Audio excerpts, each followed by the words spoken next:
Salve, salve, meus queridos! Vamos continuar com mais uma aula do nosso curso de Biologia Celular. Eu sou o professor André e vou estar auxiliando vocês durante todo esse percurso. Simbora! E hoje nós vamos continuar falando da nossa membrana plasmática, composição proteica, só que agora parte 2. Quais são os objetivos dessa aula? Entender a estrutura e a função da bactéria Rhodopsina como exemplo de proteína transmembranar, reconhecer a formação e a função de grandes complexos de proteínas de membrana na célula, compreender os tipos e fatores que influenciam a movimentação das proteínas na membrana plasmática, identificar o papel das proteínas de curvatura na modificação da forma da membrana celular. Vamos dar início então ao nosso estudo falando sobre a bactéria Rhodopsina, que é uma proteína que vai servir aqui como nosso modelo, tá? Porque agora nós vamos falar da proteína de forma individualizada. Nós falamos sobre várias informações, relações que as proteínas têm com a membrana. Agora nós vamos falar da proteína em si. Como nós temos aí já o conhecimento de inúmeras proteínas de membrana, não tem como a gente falar sobre todas elas. Vamos adotar então um modelo clássico conhecido, que é um modelo para proteínas transmembranas, que é justamente a bactéria Rhodopsina. Vamos conhecê-la então. A bactéria Rhodopsina é uma proteína de membrana que participa da conversão de energia solar em química, atuando como uma bomba de prótons ativada pela luz em Holobacterium salinarum. Então essa é uma proteína aí, extraída desse micro-organismo aqui, o Holobacterium salinarum, que é uma arqueia encontrada em lagos de alta salinidade, e lá ela vai estar atuando como uma bomba de prótons. Né? O que é uma bomba? Ela vai estar bombeando esse hidrogênio, né, que é um próton é o hidrogênio, contra o gradiente de concentração.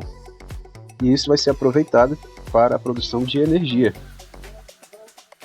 Aqui está o Holobacterium salinarum, uma representação dele aqui, na letra A, mostrando as chamadas manchas de moléculas de bactéria Rhodopsina, que é a proteína aqui, no caso, que vai fazer esse bombeamento de hidrogênio. Essas manchas são conhecidas como membrana púrpura, então é bem característica desse organismo. Aqui sendo mostrada a estrutura dessa proteína, já adianto para vocês que é uma proteína de alfa-hélice, dá até para contar aqui as hélices, se você quiser contar, ela tem 7 alfa-hélices. A estrutura dela foi determinada aí na década de 70 e ela acabou se tornando essencial, né, depois que a sua estrutura tridimensional foi determinada, muitos outros estudos também realizados em relação à função, e ela acabou sendo um grande modelo para proteínas de transporte, também para entender a bioenergética, né, que nós começamos a comentar aqui, é sobre bioenergética, transformação de energia, né, por exemplo, a energia solar em energia química, participa, e também o estudo das relações das proteínas com a própria bicamada, né, a interação com os lipídios.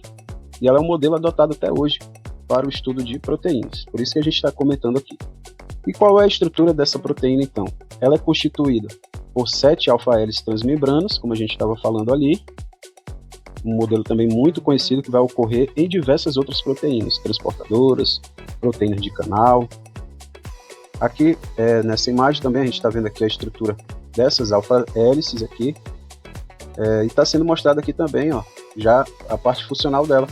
Ela fazendo o transporte aqui, montando um caminho hidrofílico, né, para a passagem do hidrogênio. Né? Como eu falei aqui no início, ela é uma bomba de hidrogênio. Ela possui um cromóforo, né? Se ela é uma bomba ativada por luz, ela possui um cromóforo, que é justamente uma substância orgânica, que vai estar absorvendo a luz, no caso aqui é o retinal, e vai estar ligado a um resíduo de aminoácido, que é a lisina. Muito bem. E aqui também sendo mostrado na letra B a sua estrutura tridimensional, né, mais ou menos o formato que ela vai ocupar lá na membrana plasmática. Em relação ao seu funcionamento, então, sabendo agora dessa estrutura, como é que ela vai funcionar? A luz ativa o retinal, né, ele absorve luz e sofre uma mudança conformacional. O retinal ele é uma substância que tem isomeria, então quando ele absorve a luz, ele vai passar da sua forma cis para a forma trans, então é uma mudança conformacional. E essa mudança conformacional, ela causa uma mudança também na proteína. Essa mudança conformacional na proteína aqui vai proporcionar a abertura aqui desse caminho, né, e o bombeamento, então, do íon hidrogênio do espaço interno do micro-organismo para o espaço extracelular. Isso vai criar, depois, olha, ela vai transferir para fora da célula o hidrogênio, né, gerando um gradiente de prótons, que é aproveitado na produção de ATP. Esses prótons, eles vão ficar... Isso aqui a gente vai explicar depois, tá? No capítulo de bioenergética, tudinho. Mas, para simplificar aqui o nosso entendimento, é como se o hidrogênio ficasse represado aqui e a força dessa represa dele aqui fora ia ser usada para a produção de energia. Aqui nós temos outros exemplos de outros organismos que utilizam esse mesmo conceito que eu falei para vocês, tá? Porque, como eu falei, aqui é um modelo e depois esse modelo também ele foi encontrado, né? Outros organismos que aproveitam e transformam energia, né? Que precisam, não só organismos, como também organelas que precisam transformar energia. Então aqui, por exemplo, eu tenho uma bactéria, bactéria bombeando aqui o hidrogênio para o espaço periplasmático, que é uma bactéria gram-negativa. E aí esse hidrogênio aqui, ó, é aproveitado, né? A energia represada dele aqui, não vamos entrar muito em detalhes, mas aí depois ela é aproveitada por essa outra proteína, que é a ATP sintase, certo? Isso também ocorre no cloroplasto. Aqui ele vai bombear também lá na membrana tilacoide dele e vai fazer também esse processo de aproveitar o gradiente, isso aqui é chamado de gradiente eletroquímico, tá? Também conhecido como força protomotriz. E é também o que ocorre na mitocôndria. Logicamente que essas proteínas vão ter as suas diferenças, não serão proteínas exatamente iguais, e o mecanismo de funcionamento, né, pode ter variações também. Como, por exemplo, na mitocôndria não vai utilizar luz, vai ser outra fonte de energia para fazer o bombeamento desse hidrogênio. Beleza? Então, só mostrando que isso também ocorre em outros organismos, como também em organelas. Bom, agora que nós já sabemos como que é uma proteína individualmente, vale a pena ressaltar que dificilmente ela estará sozinha na membrana atuando em uma função. Na maioria das vezes, elas vão estar formando os chamados grandes complexos de membrana, de proteínas de membrana. E são justamente o quê? Conjuntos integrados de proteínas na membrana que realizam funções específicas e coordenadas. Como, por exemplo, nós temos a cadeia transportadora de elétrons que nós acabamos de citar no slide anterior, mas que está aqui com maiores detalhes. A cadeia transportadora de elétrons é um conjunto de proteínas, olha só, que vai estar fazendo aquela função que é de bombear o hidrogênio. Vai estar bombeando o hidrogênio aqui da matriz mitocondrial para o chamado espaço entre membranas ou intermembranas. E aí o que acontece? Esse hidrogênio ele vai se acumular aqui e vai formar tipo uma represa, como a gente vinha falando, né? Vai ficar represado e isso vai virar uma força protomotriz, que é o gradiente eletroquímico, que pode ser então aproveitado pela ATP sintase, né? O movimento do hidrogênio de volta, para a produção de energia. E o que acontece, pessoal? Tá vendo aqui esse 1, 2, 3, 4? Eles não são proteínas isoladas, mas eles são complexos de proteínas. Aqui são várias proteínas para fazer essa função aqui.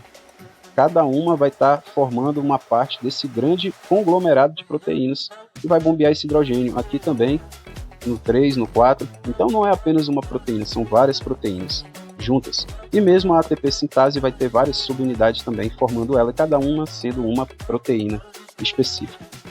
Então, quais são as funções principais desses conglomerados, né, desses grandes complexos? O transporte de moléculas e íons. Os transportadores, em geral, vão ser proteínas, vão ser complexos, né, vão ser formados por mais de uma subunidade. A sinalização celular, também a grande maioria dos receptores. Geração de energia, como a gente está vendo aqui no caso do exemplo da mitocôndria.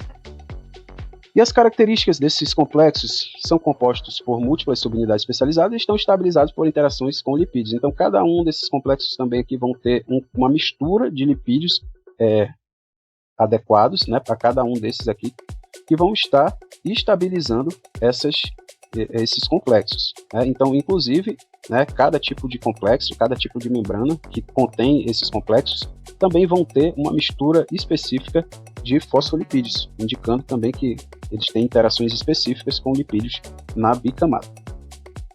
Tudo bem? Exemplos, nós temos canais iônicos, como esse canal aqui, conhecido como um canal nicotínico, né, que é onde se liga aqui um neurotransmissor acetilcolina, tá? Mas isso aí vai ser visto mais à frente. Importante a gente ver que ele é feito por várias subunidades, né?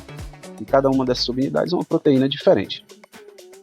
Também nós temos os receptores acoplados à proteína G, que é um receptor muito famoso. Aqui a proteína G, ó, observe aqui que ela é uma proteína trimérica, ela tem 3 subunidades, mostrando o que acontece com essas subunidades na hora que ela está transmitindo o sinal aqui deste receptor. Já aproveita aqui para ver que esse receptor aqui, ó, é um receptor clássico, feito de 7 alfa-hélices, ó, certo? Aqui é um receptor ligado à proteína G. Vamos falar agora sobre a movimentação de proteínas na membrana. Lembrar que a membrana plasmática ela é um fluido bidimensional, então ela vai permitir um certo movimento dos seus componentes, e é o que acontece com a maioria das proteínas de membrana. O primeiro movimento que elas podem fazer é a difusão rotacional, que nada mais é do que um giro que essa proteína vai poder fazer em torno do seu eixo, um giro de 360 graus, como se fosse um peão, movimento muito comum também nos fosfolipídios. O segundo movimento é a difusão lateral, que é o movimento da proteína para o lado direito, esquerdo, para trás e para frente, no plano da membrana. Também um outro movimento realizado com frequência pelos próprios fosfolipídios. Mas diferentemente dos fosfolipídios, que podem fazer um outro movimento chamado flip-flop, que é a troca de monocamada, né? Então um que está aqui na monocamada externa, ele pode virar para a monocamada interna e vice-versa. Diferentemente, nas referências que eu estudei, não falou nada a respeito disso para proteínas. Então vou manter apenas esses 2 tipos de movimento aqui. Alguns experimentos eles evidenciam isso que foi falado, né, os movimentos das proteínas. Um muito importante é o experimento com células híbridas chamadas de heterocariontes. Nesse experimento, 2 células foram fundidas, uma célula de camundongo e uma célula de seres humanos, contendo aí proteínas marcadas, né, com anticorpos fluorescentes, né, em verde aqui para camundongo e vermelho para as proteínas dos seres humanos. Inicialmente ali, essas proteínas não saíram aqui do seu domínio de membrana, né, da sua região inicial, mas após ali um tempo de cerca de 30 minutos, foi verificado que tanto as proteínas do camundongo quanto as dos seres humanos já ocupavam toda a extensão ali do plano da membrana, mostrando que elas realizam movimentos de difusão. Bom, embora, como a gente viu, proteínas e lipídios possam ter movimentos na membrana, esses movimentos, na maioria das vezes, eles não são livres, e proteínas e lipídios acabam ficando confinados em determinados pontos da membrana para realizar uma função. Esses locais que concentram proteínas e determinados lipídios são conhecidos como domínios de membrana. Vamos entender melhor. Uma forma de organizar proteínas, por exemplo, em determinados domínios, é a auto-organização de proteínas na membrana. Algumas proteínas se organizam espontaneamente na membrana para formar estruturas funcionais estáveis, dependendo de interações específicas entre proteínas e lipídios. Isso resulta em agrupamentos estáveis, ideais para transporte ou sinalização. Então, essas interações vão ocorrer quando proteínas se associam por interações entre as suas hélices, entre a sua própria estrutura, e elas vão organizar aglomerados de proteínas para uma determinada função, e também são estabilizadas por lipídios. É o que ocorre, por exemplo, na bactéria Rhodopsina, quando ela forma aquele aglomerado de proteínas para fazer o transporte de prótons, conhecida como membrana púrpura. Então aqui, como por exemplo, eu tenho a bactéria Rhodopsina, que vai ficar associada por interações entre as suas alfa-hélices hidrofóbicas, como a gente já vem aprendendo. Um outro exemplo um exemplo clássico também, ocorre na membrana dos espermatozoides, que por meio das interações entre proteínas e lipídios, que estão estabilizando também essas proteínas, vão formar 3 domínios diferentes. Uma chamada porção anterior da cabeça, a porção posterior da cabeça, né, nessa região aqui, e a região da cauda. Todas elas concentrando aí proteínas diferentes para diferentes funções, apenas por interações entre essas proteínas. Uma outra forma é por meio de interações, né, das proteínas com a matriz extracelular, ou seja, com o componente que está fora da célula. Então, proteínas se agrupam ou se fixam na matriz extracelular, como no exemplo aqui da letra B. E um exemplo clássico é da ligação de proteínas integrinas a proteínas colágeno, né, que estão na matriz extracelular. nos chamados pontos de adesão focal.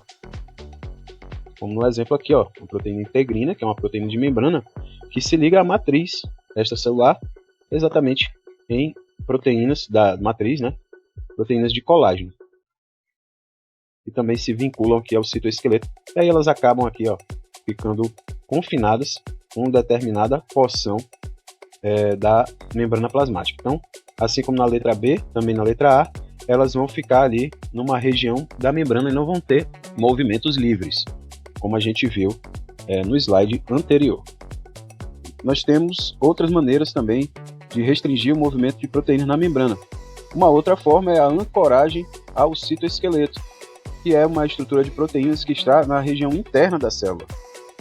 As proteínas da membrana celular podem ser conectadas ao citoesqueleto intracelular, como os filamentos de actina e microtúbulos, que são filamentos pertencentes ao citoesqueleto interno da célula.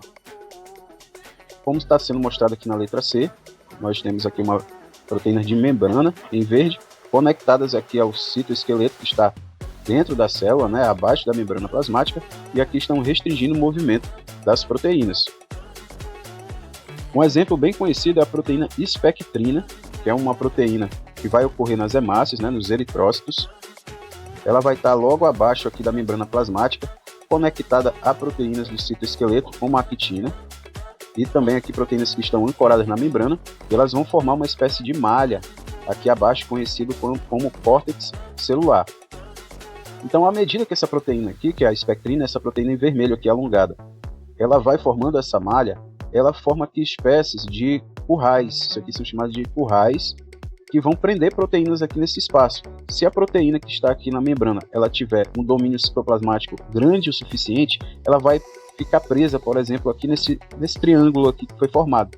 Então ela vai ter movimentos ainda aqui dentro desse curral, né, mas ela não vai conseguir passar para outras regiões. Então esse aqui, por exemplo, é o córtex feito de espectrina. A espectrina também, como ela é conectada com proteínas que têm movimento, né, como é a actina, tem movimento aí no citoesqueleto, ela também vai tá sendo responsável pela forma bicôncava do eritrócito. É porque ela vai sofrer tensão e ela vai estar atuando juntamente com a actina ali na forma bicôncava, né, aproximando as duas membranas do eritrócito, e aí ele vai ter essa forma aqui de chips, né, a forma bicôncava, que vai estar ajudando na própria mobilidade do eritrócito nos vasos sanguíneos. Outras células também vão ter essa malha do córtex celular, só que feitas de outras proteínas similares à espectrina. Uma outra forma de restringir é pelas chamadas barreiras físicas, barreiras de proteínas. São estruturas como junções oclusivas, né? Então já está dizendo oclusivas, ó, não deixa passar, que dividem a membrana em regiões. Como na letra D aqui, ó, eu tenho a ligação de proteínas de uma célula com proteínas de outra, e elas vão formar aqui um cinturão oclusivo, não permitindo a passagem de proteínas para domínios diferentes, que é o que vai acontecer, por exemplo, nas células intestinais. São células que têm uma polaridade. O que é isso? Que ela vai ter uma região especializada numa função, é uma região da membrana, e vai ter uma outra especializada em outra função. E aí eu vou ter proteínas específicas de cada uma dessas regiões. Como por exemplo aqui nas células intestinais, eu tenho uma região chamada apical, vai estar aqui envolvida com a absorção, e eu vou ter a base lateral envolvida aqui com o transporte de substâncias para vasos sanguíneos, e aí eu vou ter aqui entre essas duas regiões o conjunto de proteínas oclusivas aqui, como se fosse uma espécie de costura, que não permite a passagem de proteínas entre esses domínios. Para terminar nossa aula, vamos falar sobre as proteínas de curvatura da membrana. Então veja aqui uma célula eucariótica com todas as suas organelas membranosas, né? Todas feitas de membrana, praticamente uma estrutura química geral igual. Mas vejam que elas têm formas diferentes, por exemplo, aqui o retículo endoplasmático rugoso, o liso, aqui o complexo de Golgi, todas elas feitas de membrana, mas elas não têm exatamente a mesma forma.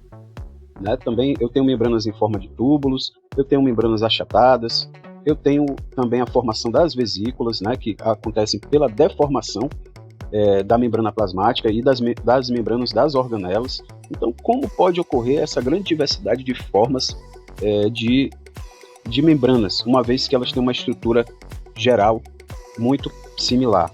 Vamos à nossa introdução aqui. As proteínas de curvatura da membrana são essenciais para moldar e manter as diferentes formas das membranas celulares. Elas atuam criando deformações locais que permitem processos como brotamento de vesículas, fusão, movimentos celulares e a divisão celular.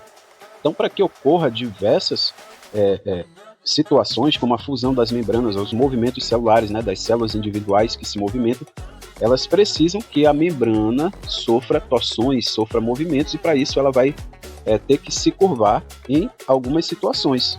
E aí eu vou ter proteínas especializadas para que isso aconteça. Vamos verificar aqui através do entendimento dos mecanismos de ação das proteínas de curvatura.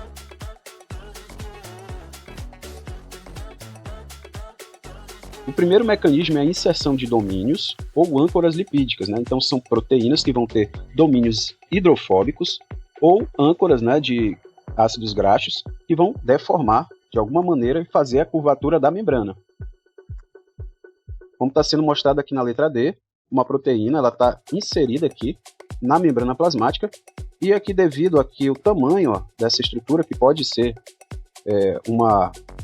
um domínio hidrofóbico da proteína, ou pode ser uma âncora lipídica, ela está deformando aqui, ao entrar na membrana, ela vai deformando aqui essa monocamada, provocando aqui uma curvatura. É importante dizer também que existe a curvatura positiva e a curvatura negativa da membrana. Quando a curvatura ela está formando, por exemplo, uma vesícula que se destaca daquela membrana, nós dizemos que é uma curvatura positiva. Certo? Agora vamos imaginar que essa proteína aqui de curvatura ela estivesse aqui do lado oposto, formando não uma vesícula que se destaca, mas uma vesícula que entra nessa estrutura aqui, entra na célula ou entra na organela, como por exemplo na endocitose. Aí isso seria uma curvatura negativa. Uma outra forma é por meio da formação de arcabouço rígido. Então tem proteínas que vão ter aqui uma espécie de molde, vai ser um molde, e aí por meio das interações com os fosfolipídios, ao se ligar a membrana, ela vai provocar aqui uma curvatura. Então elas criam estruturas rígidas que deformam ou estabilizam a membrana já curvada. Então é uma espécie de molde que vai se ligar aqui à bicamada das proteínas. Uma terceira maneira é a geração de tensão na bicamada. Então eu tenho aqui, por exemplo, uma proteína que vai se associar aqui a esta superfície, e ela vai selecionar, por meio das interações, cabeças aqui de fosfolipídios específicas. E essas cabeças esses fosfolipídios específicos, uma vez que estão reunidos aqui, sozinhos eles não teriam essa capacidade de tensão, né? Eles dispersados na membrana não teriam a capacidade de fazer essa tensão, torção, mas uma vez reunidos aqui de forma específica juntamente com a proteína, eles vão conseguir provocar uma tensão que pode então provocar a curvatura da membrana. Aqui, Então alteram a tensão do folheto oposto da bicamada, como ocorre no molde de túbulos estreitos no retículo endoplasmático, por exemplo. Então é por isso, pessoal, que existe uma grande infinidade de fosfolipídios na membrana. Nós temos alguns fosfolipídios mais comuns, como a gente comentou em aulas anteriores, como a fosfatidilcolina, fosfatidilserina, etanolamina. Esses são os mais comuns, mas existe uma grande infinidade, com uma diversidade de mais de 1000 tipos de cabeças de fosfolipídios, justamente para que ocorra uma grande dinâmica de interações com proteínas, inclusive para provocar a curvatura das membranas. Essas são as nossas principais referências, e assim chegamos ao final da nossa aula. Espero que você tenha aprendido bastante e aproveitado o conteúdo. Se você gostou, já deixa o seu like, se inscreve no canal e ativa o sininho para acompanhar os próximos vídeos. E tem novidade, assim que o canal atingir 400 inscritos, vou liberar um resumo completo em PDF baseado nas aulas de membrana plasmática, que ficará aqui disponível nos comentários fixados. Então, compartilhe o vídeo com quem também pode se interessar. Já deixo também o convite para as nossas próximas aulas, que vão abordar o tema de transporte de pequenas moléculas e propriedades elétricas da membrana. O meu muito obrigado por assistir e até a próxima aula. Valeu!